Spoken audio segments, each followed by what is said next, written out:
చేసినటువంటి వికలాంగుల హక్కుల పోరాట సమితి నల్గొండ జిల్లా అధ్యక్షుడైనటువంటి కొత్త వెంకన్న యాదవ్ గారికి, అదేవిధంగా ఈ జిల్లాలో ఉన్నటువంటి వృద్ధులు, వికలాంగులు, వితంతువులను చైతన్య చేయడంలో భాగంగా ఈ జిల్లా ఇన్ఛార్జిగా నియమితులైనటువంటి పెద్దలు వికలాంగుల హక్కుల పోరాట సమితి జాతీయ ప్రధాన కార్యదర్శి గడ్డం కాశీ గారికి, అదేవిధంగా తెలంగాణ, ఆంధ్రప్రదేశ్ రాష్ట్రంలో వికలాంగుల జాతీయ హక్కుల కోసం కంకణబద్దులుగా నిరంతరాయ పోరాటాలు కొనసాగిస్తున్నటువంటి వికలాంగుల హక్కుల పోరాట సమితి జాతీయ కోర్ కమిటీ వైస్ చైర్మన్ మన నల్గొండ జిల్లా ముద్దు బిడ్డైనటువంటి అందరి రాంబాబు గారికి, అదేవిధంగా నల్గొండ జిల్లాలో వికలాంగుల హక్కుల పోరాట సమితి బలోపేతం కోసం కృషి చేస్తున్నటువంటి పెద్దలు అన్న పెరుక శ్రీరన్న గారికి, ముఖ్యంగా ఈ నల్గొండ జిల్లా ఇన్ఛార్జిగా మరియు గౌరవనీయులైనటువంటి మన మాతృ సంస్థ పెద్దగా నిరంతరం జాతీయ హక్కుల కోసం కృషి చేసినటువంటి పెద్దలు గౌరవనీయులు ఎంఆర్పిఎస్ మరి రాష్ట్ర అధ్యక్షులైనటువంటి గోవింద్ నరేష్ మాదిగన్న గారికి, అదేవిధంగా వేదిక మీద ఉన్నటువంటి బీవీఎస్పీ జిల్లా అధ్యక్షులైనటువంటి అన్న మచ్చగిరి గారికి, అదేవిధంగా మల్కార్ గారికి, అదేవిధంగా సైదులన్న గారికి, ముఖ్యంగా ఒక మహిళా యుడు కూడా ఈ జిల్లాలో ఉన్నటువంటి వికలాంగుల సమాజాన్ని చైతన్యవంతం చేయడంలో క్రియాశీలక పాత్ర పోషిస్తున్నటువంటి చైతన్యారెడ్డి గారికి, ఇందిరక్క గారికి, అదేవిధంగా వేదిక మీద ఉన్నటువంటి ప్రతి ఒక్కరికి కూడా పేరు పేరిన ధన్యవాదాలు తెలియజేస్తుంది. మిత్రులారా, మీ అందరూ కూడా గమనించండి, తెలంగాణ రాష్ట్రంలో అధికారంలోకి రాకముందు ఈ రాష్ట్రంలో ఇప్పుడు రాష్ట్ర ముఖ్యమంత్రి ఉన్నటువంటి రేవంత్ రెడ్డి గారు మా కాంగ్రెస్ పార్టీ అధికారంలోకి వస్తే ఈ తెలంగాణ రాష్ట్రంలో వికలాంగుల పెన్షన్లు 6,000 రూపాయలు చేస్తాం, వృద్ధులు, వితంతువులు, బీడీ కార్మికులు, గీతా కార్మికులు, ఒంటరి మహిళల పెన్షన్లు అన్నిటి కూడా 4,000 రూపాయలు చేస్తాం. ఈ కేసీఆర్ మీకు నెల 4,000 రూపాయలు ఇస్తుండు, మేము అధికారంలోకి వస్తే వచ్చే నెల నుంచి మీ అందరికి 6,000 రూపాయలు 4,000 రూపాయలు పెన్షన్ ఇస్తామని చెప్పేసి కాంగ్రెస్ పార్టీ ఎన్నికల మేనిఫెస్టోలోనే, కాంగ్రెస్ పార్టీ 6 గ్యారెంటీలోనే చెప్పినటువంటి అస్సాం పార్టీ ముఖ్యమంత్రి దాదాపు ఏడాదిన్నర పాలన పూర్తయిన నేటి వరకు కూడా మన పింఛన్దారుల పట్ల వివక్ష చూపుతుంది, కానీ ఇచ్చిన మాట ప్రకారం పింఛన్ పెంచట్లే. పింఛన్ పెంచినప్పుడు మరి ప్రతిపక్ష పార్టీలు ప్రశ్నించాలి. ఈ రాష్ట్రంలో ఉన్నటువంటి బీఆర్ఎస్ కానీ, బీజేపీ కానీ, సిపిఎం కానీ, సిపిఐ కానీ, మిగతా రాజకీయ పార్టీలు ఎవ్వరు కూడా మరి వికలాంగులకు ఇస్తున్న పింఛన్ ఏమైందని చెప్పేసి ప్రశ్నించాలి.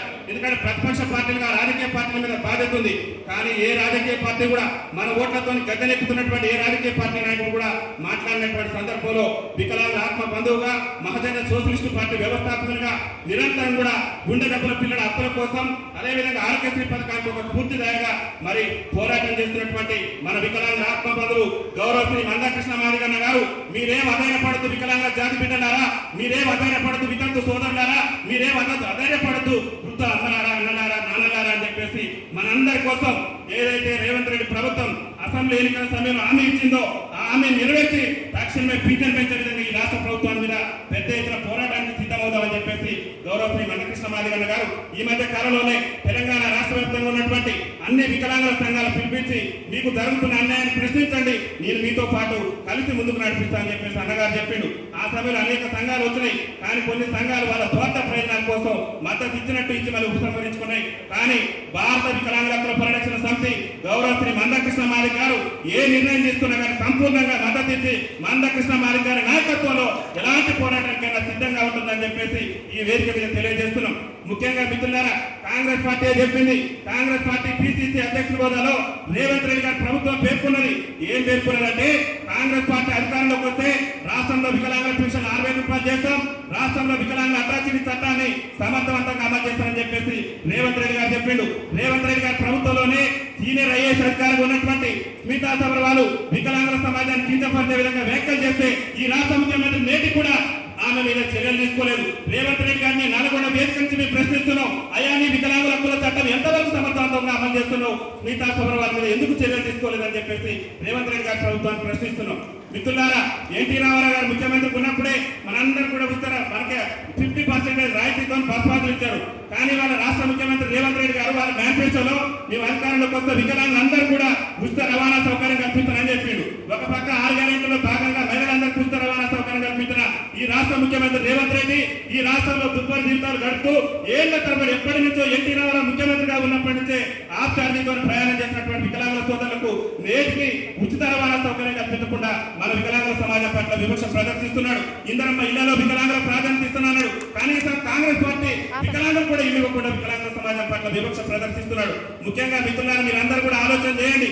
రేవంత్ రెడ్డి ప్రభుత్వం మనకి ఇచ్చినటువంటి హామీల్లో ఏఐసిసి ఎన్నికల మేనిఫెస్టోలో వాళ్ళే పేర్కొన్నారు, మా కాంగ్రెస్ పార్టీకి తెలంగాణ రాష్ట్రంలో మెజార్టీ పార్లమెంట్ స్థానాలు వస్తే స్థానిక సంస్థల ఎన్నికల్లో వికలాంగులకు రాజకీయ రిజర్వేషన్ కల్పిస్తామని చెప్పేసి వాళ్ళ కాంగ్రెస్ ఎన్నికల మేనిఫెస్టోలో వాళ్ళ జాతీయ నాయకుడైనటువంటి రాహుల్ గాంధీ గారే సంస్థల ఎన్నికల్లో రాజస్థాన్ ఛత్తీస్గఢ్ తరహాలోనే తెలంగాణ రాష్ట్రంలో కూడా వికలాంగులకు మెజార్టీ పార్లమెంట్ స్థానాలు వస్తే రాజకీయ రిజర్వేషన్ కల్పిస్తారని చెప్పిండు. ఇవాళ పక్కన ఉన్నటువంటి తమిళనాడు రాష్ట్ర ముఖ్యమంత్రి అక్కడ వికలాంగులకు మేనిఫెస్టోలో చెప్పలేదు, కానీ అక్కడ ఉన్నటువంటి వికలాంగుల సంఘాల విజ్ఞప్తి మేరకు వికలాంగుల సమస్యల మీద వికలాంగులు మాట్లాడుకునే అవకాశం ఇవ్వాలి. వికలాంగుల సమస్యల మీద వికలాంగులు మాట్లాడుకున్నప్పుడే ఆ సమస్యలు పరిష్కారం అవుతాయి. వికలాంగులు కూడా చట్టసభలలో భాగం కావాలని చెప్పేసి తమిళనాడు ప్రభుత్వం జీవో జారీ చేసి గవర్నర్తో ఆమోదం పొందించి ఇవాళ స్థానిక సంస్థల్లో చట్టసభలలో వికలాంగులకు ప్రాతినిధ్యం కలిగించింది. కానీ రేవంత్ రెడ్డి గారి ప్రభుత్వం ఏం చేస్తున్నది? అస్సాం పార్టీ చెప్పింది 6,000 రూపాయలు ఇస్తానన్న అస్సాం పార్టీ ముఖ్యమంత్రి నేటి వరకు కూడా అడ్రస్ లేడు. 6,000 రూపాయలు అయిపోయినా ఆయన అయిపోయిందో తెలియదు. స్థానిక సంస్థల ఎన్నికల్లో రిజర్వేషన్ కల్పిస్తానని నేటికి కూడా రిజర్వేషన్ కల్పించలేదు.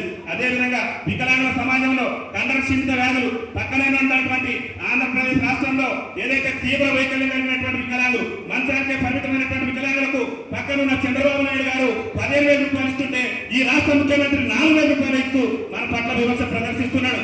ఒకరోజు చంద్రబాబు నాయుడు గారు హైదరాబాద్ వస్తే ఏం చెప్పిందంటే అభివృద్ధిలో తెలంగాణ ఆంధ్రప్రదేశ్ తో పోటీ పడుతుందని చెప్పినటువంటి రాష్ట్ర ముఖ్యమంత్రి అప్పుల్లో ఉన్నటువంటి ఆంధ్రప్రదేశ్ లో వికలాంగులకు తీవ్ర వైకల్యం కలిగిన వికలాంగులు 15,000 రూపాయలు ఇస్తున్నారు, మరి వికలాంగులకు 6,000 రూపాయలు ఇస్తున్నారు. మిగులు బడ్జెట్ లో ఉన్నటువంటి తెలంగాణ రాష్ట్రంలో ఎందుకు 6,000 రూపాయలు పింఛన్ ఇవ్వట్లేదు? కండక్ట శ్రీనిధ బాధితులై తీవ్ర వైకల్యంతో బాధపడుతున్నటువంటి మా వికలాంగులకు ఎందుకు 15,000 ఇవ్వట్లేదు అనేది మనం ప్రశ్నించవలసినటువంటి బాధ్యత ఉన్నది. మన పట్ల ఓ దేవుడిలా ఓ భగవంతుడిలా నిరంతరం కూడా మన జాతి పక్షాన మన వికలాంగుల సమాజాన్ని మన ఓట్లేసి గెలిపించిన ఎమ్మెల్యేలు స్మరించారు, పార్టీల నాయకులు అందరూ కూడా స్మరించినా కానీ మన మాతృ సంస్థ అయినటువంటి గౌరవ శ్రీ మందకృష్ణ మాది గారి నాయకత్వంలో పనిచేస్తున్న ఎంఆర్పీఎస్ తన బుధస్కంధాల మీద మన బాధ్యతలు తీసుకొని ఇవాళ దేశంలో ఏ రాష్ట్రంలో లేని విధంగా వికలాంగుల పింఛన్లు 4,000 రూపాయలు అందుతున్నాయంటే దానికి కారణం మన గౌరవ శ్రీ మందకృష్ణ మాదిగన్న గారు, దానికి కారణం మన మహజన సోషలిస్ట్ పార్టీ మన ఎంఆర్పీఎస్ నాయకులు అని చెప్పేసి సగౌరవంగా చెప్పుకోవడానికి మనం గర్వపడుతున్నాం. ముఖ్యంగా మిత్రులారా, మందకృష్ణ మాదిగన్న గారు